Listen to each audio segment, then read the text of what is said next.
Президенттикке талапкер Бакыт Төрөбаев тил сынагын ийгиликтүү тапшырып чыкты. Бүгүн Бакыт Төрөбаевтан сырткары дагы 3 талапкер Турсунбай Бакир уулу, Талантбек Масадыков жана Өмүрбек Бабанов экзаменден өтүштү. Эксперттик комиссия алардын канчалык деңгээлде мамлекеттик тилди билерин сынап чыгышты. Бул туурасында кабарчыбыздын материалында.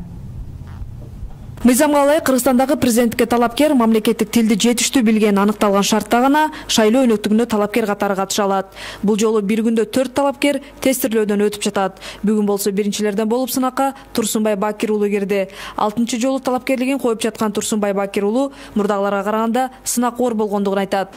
Азыр болсо таптакыр башка экен. Тестирлөөнү мен өзүм өмүрүмдө биринчи жолу өтүшүм. Балам мектепте тестирлөө тапшырып атканда кызыкчу элем, бирок өзүм тапшырып көргөн жок элем.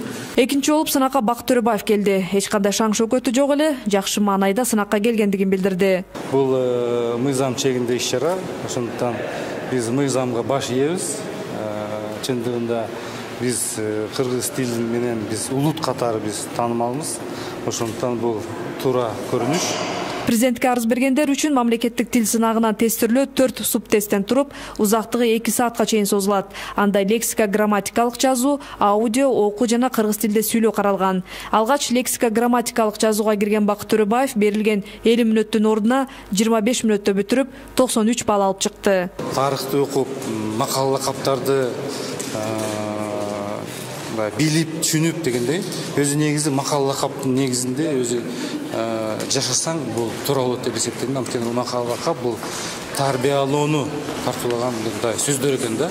Ошон үчүн биздин эгерде жаштарыбыз ошол макал лакап менен чогуу жүрсө, мына ошол дагы тарбияга жакшы бир жыйынтык берет деп эсептейм. Сынакка катышкандар мыйзамга ылайык 60%дан жогору балл алып, жок эле дегенде комиссиянын ортодон жогору деген баасына татышы керек. Бакыт Төрөбаев бул сынактан ийгиликтүү өткөндүгүн эксперттик комиссиянын төрагасы билдирди. 3 тапшырма тең бул компьютерде жыйынтык чыгарып атат. Демек, бул жерде эч кандай кийлигиши жок, оордук деле жок.